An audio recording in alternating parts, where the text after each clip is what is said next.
قرارات عاجلة داخل الأهلي والخطيب يفاجئ الجميع.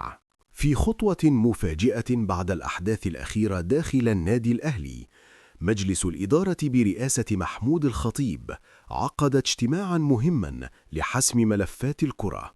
لكن المفاجأة كانت في القرار الأهم: تكليف ياسين منصور وسيد عبد الحفيظ بالإشراف الكامل على قطاع الكرة داخل النادي. القرار ده معناه إن في تغيير واضح في طريقة إدارة الفريق، وإن المسؤولية بقت مباشرة في إيد شخصيات تقيلة داخل النادي. مش بس كده، التحرك ده بيأكد إن الأهلي داخل على مرحلة إعادة تنظيم شاملة لكل ملف الكرة، من الجهاز الفني للصفقات وحتى تقييم اللاعبين.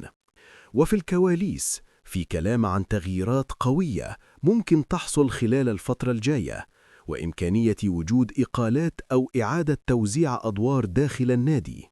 الرسالة من الخطيب كانت واضحة: لازم تصحيح المسار بسرعة ومفيش وقت للأخطاء.